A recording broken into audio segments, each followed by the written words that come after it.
Carbon offsetting is a way for individuals and organizations to reduce the amount of carbon dioxide they emit into the atmosphere. The basic idea behind carbon offsetting is that a person or organization can offset the carbon emissions they produce by funding projects that remove an equivalent amount of carbon from the atmosphere.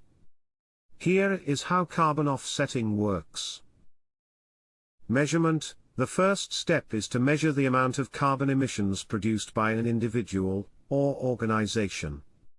This is usually done by calculating the emissions from activities such as driving, flying, and electricity usage.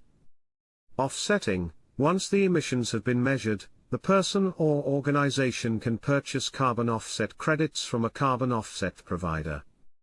These credits represent a reduction in carbon emissions that has been achieved by a project that captures or reduces greenhouse gases, such as renewable energy projects or reforestation.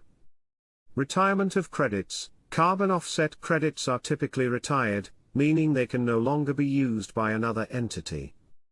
This ensures that the carbon reduction represented by the credit is not double counted.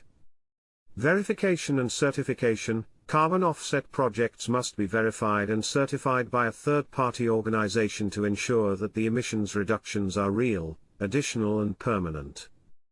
Continual measurement. To continue offsetting carbon emissions, the person or organization must continually measure and offset their emissions. It's important to note that carbon offsetting is not a substitute for reducing emissions at source but rather a way to complement reduction efforts and for those emissions that can not yet be avoided. It can help to balance the carbon footprint, and should be used in conjunction with other strategies to address the problem of climate change.